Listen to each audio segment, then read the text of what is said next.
वैसे 4 बजे जब बहस शुरू हुई तो जिस विषय पर बोलना था उस विषय को लेकर राहुल गांधी को कहा गया कि आप उस विषय पर क्यों नहीं बोलते हैं। इस पर हमने ऑलरेडी ऑब्जेक्शन रेज कर दिया। विषय क्या था? हम बात बजट की कर रहे हैं, बजट सेशन है और इसीलिए अब बजट के फाइन प्रिंट की कई बारीकियां आपको समझाना जरूरी है। हमारी रिसर्च टीम ने इस बजट के एक एक पन्ने को फिल्टर डाउन किया है और कई बारीक बिंदुओं को डिकोड किया है। हम लगातार ये जानने की कोशिश कर रहे हैं कि इन घोषणाओं का आपकी जिंदगी, आपकी नौकरी और आपके भविष्य पर क्या असर होगा। भाई ये इंपॉर्टेंट है कि नहीं? दरअसल बजट को कल, आज और कल के लेंस से समझना बहुत जरूरी है।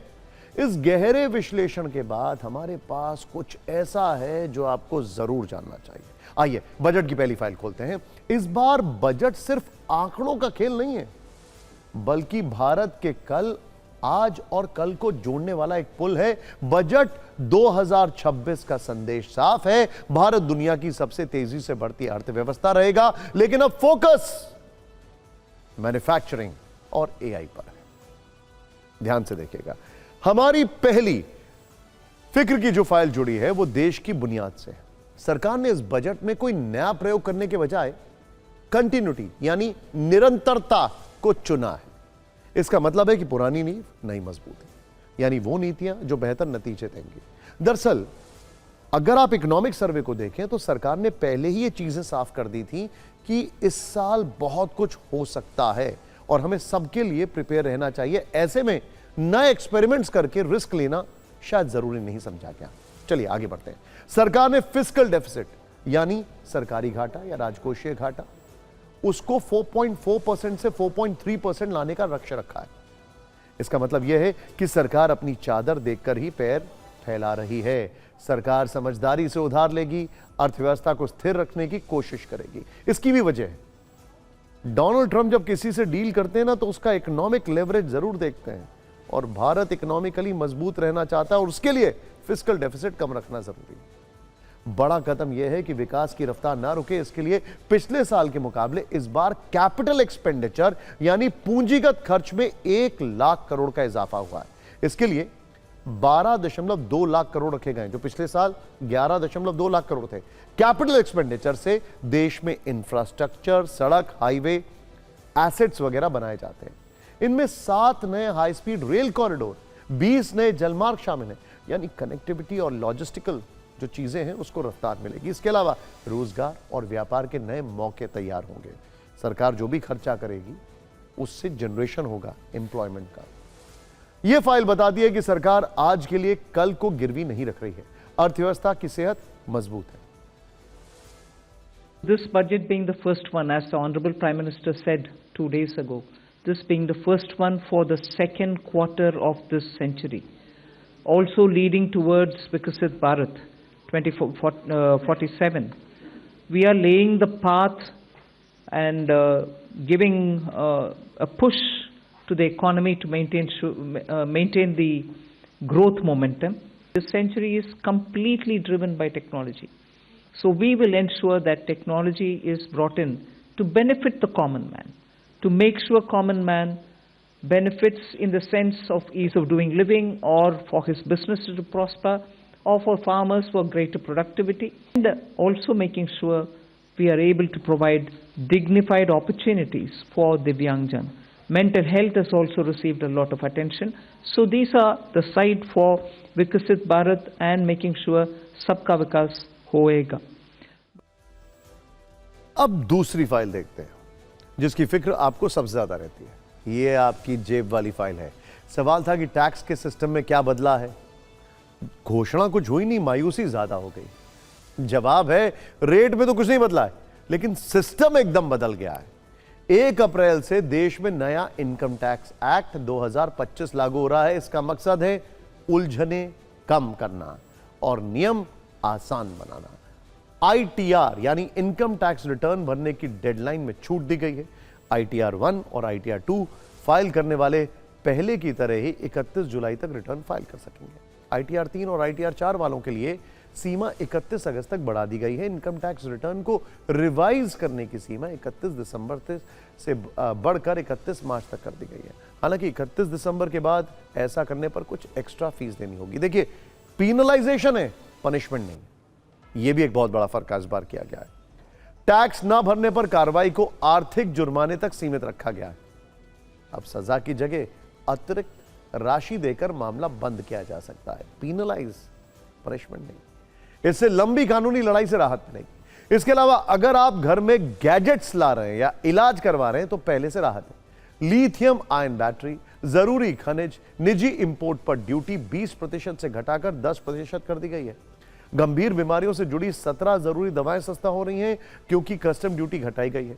इसके अलावा 3 आयुर्वेदिक एम्स खोले जाएंगे। विदेश घूमने जाने वालों को अक्सर खर्च की फिक्र रहती है, ऐसे लोगों के लिए बड़ी राहत है। टूर पैकेज पर लगने वाला TCS, tax collected at source, अब सिर्फ 2% लगेगा। एक मानवीय कदम और भी उठाया गया है। सड़क दुर्घटना के मुआवजे पर अब कोई टैक्स नहीं लगेगा, ना ही कोई TDS काटा जाएगा।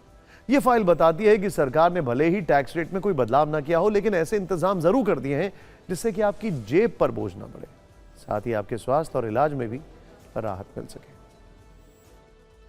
ये बजट 2047 के विकसित भारत की हमारी ऊंची उड़ान का मजबूत आधार है। साथियों, ये बजट भारत की वैश्विक भूमिका को नए सिरे से सशक्त करता है। हम जल्द से जल्द दुनिया की तीसरी सबसे बड़ी अर्थव्यवस्था बनना चाहते हैं। एक ऐसा यूनिक बजट है जिसमें फिस्कल डेफिसिट कम करने, इन्फ्लेशन कंट्रोल करने पर फोकस है और हाई ग्रोथ का भी समन्वय है। डेडिकेटेड फ्रेट कॉरिडोर, देश भर में वाटरवेज का विस्तार, high speed rail corridor, tier 2 और टियर 3 शहरों के विकास पर विशेष ध्यान, ये सारे कदम विकसित भारत की यात्रा की गति को और तेज करेंगे। साथियों, ये बजट एम्बिशियस भी है और ये बजट देश की एस्पिरेशन को भी एड्रेस करता है। तीसरी फाइल उन लोगों के लिए है जो ये जानना चाहते हैं कि 5-10 साल बाद भारत कहां खड़ा होगा। यह फाइल इस लिहाज से सबसे जरूरी है, AI की दुनिया चिप्स पर निर्भर है और भारत इसमें पीछे नहीं रहना चाहता है। सेमीकंडक्टर मिशन 2.0 और इलेक्ट्रॉनिक के लिए 40,000 करोड़ का फंड इस बात का सबूत है। भारत अब दुनिया की चिप फैक्ट्री बनने के लिए मुकाबला करेगा। इससे सेमीकंडक्टर में हम न केवल आत्मनिर्भर होंगे बल्कि ताइवान पर निर्भरता भी कम होगी, जो दुनिया का सबसे बड़ा चिप सप्लायर है। भविष्य की टेक्नोलॉजी रेयर अर्थ मिनरल्स यानी दुर्लभ खनिज पर चलेगी। सरकार ने इसके लिए 4 राज्यों में विशेष कॉरिडोर बनाने का ऐलान किया है। इसके तहत ओडिशा, केरल, आंध्र और तमिलनाडु में विशेष कॉरिडोर बनेंगे। यह भविष्य में चीन से मुकाबला करने की रणनीति है। भारत को दुनिया की फार्मेसी बनाने के लिए बायो फार्मा शक्ति स्कीम आई है। सरकार ने 10,000 करोड़ रुपए की स्कीम लॉन्च की है। भारत अब सिर्फ जेनरिक दवाएं नहीं बनाएगा बल्कि नई दवाओं की खोज भी करेगा। रिसर्च एंड डेवलपमेंट, ये इनोवेशन और रिसर्च एंड डेवलपमेंट की दिशा में एक बड़ी कोशिश होगी जो भारत को यूरोप के पेडेस्टल पर रखने जा रही है। इसके लिए नए क्लिनिकल ट्रायल साइट बनेंगे। यह हेल्थ सेक्टर के लिए गेम चेंजर है। भविष्य की चुनौतियों को देखते हुए 2026-27 के लिए रक्षा बजट बढ़ाकर लगभग 8 लाख करोड़ हो गया है। पिछली बार के मुकाबले यह बढ़ोतरी 1 लाख करोड़ से ज्यादा है। बजट की विशेष फाइल बताती है कि भविष्य का भारत हर लिहाज से ताकतवर और मजबूत होगा। ISM 2 will have huge focus on equipment which are used for manufacturing semiconductors. Second, materials which are used for manufacturing semiconductors. Third, the design ecosystem. Fourth, creating very strong capabilities in 6 major activities. One is RF, second is compute, third is memory, fourth is network management, fifth is controllers. So basically we have identified 6 systems which can be used to design any electronics system going forward. Assam और north eastern states के लिए 11,486 11,486 crore rupees का budget allocate हुआ है।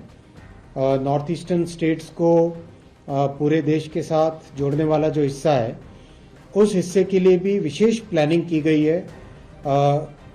4 lines और underground line की भी planning की गई है। वेस्ट बंगाल को बधाई हो कि आपके यहाँ पहली बुलेट ट्रेन आएगी सिलीगुड़ी के लिए।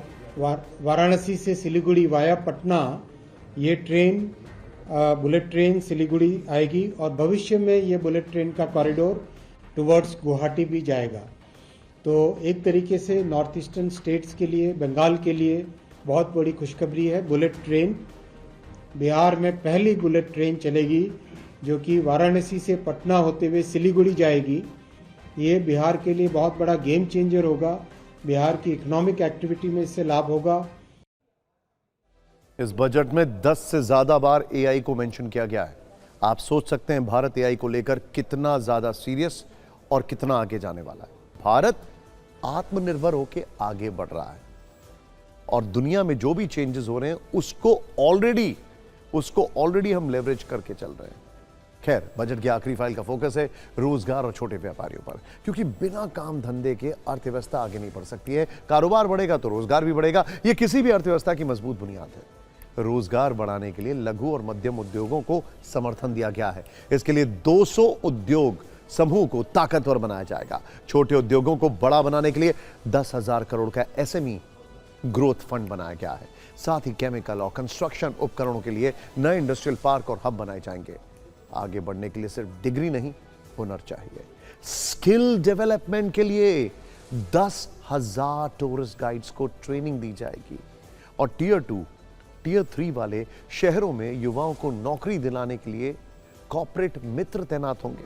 इसके अलावा स्कूलों और कॉलेजों में एवीजीसी यानी animation, visual effect, gaming, comic content creator lab बनाए जाएंगे। उन्होंने कहा है कि ऑरेंज इकोनॉमी ई कॉमर्स वालों के लिए कोरियर से निर्यात करने पर 10 लाख रुपए की लिमिट हटा दी गई है। अब खुलकर व्यापार करने की छूट है। तो ये थी बजट 2026 की वो 4 फिक्र की फाइलें जो हमने आपके लिए तैयार की हैं। कुल मिलाकर देखें तो ये बजट 70% कंटिन्यूटी पर आधारित है ताकि कोरोना के बाद की रिकवरी ना रुके और 30% नई योजनाओं पर आधारित है जो भारत को टेक्नोलॉजी और मैन्युफैक्चरिंग का लीडर बनाएगा। यह बजट कल की नींव पर आज को संभालते हुए आने वाले कल की तैयारी है, यानी प्राइम मिनिस्टर मोदी का सपना 2047 का विकसित भारत।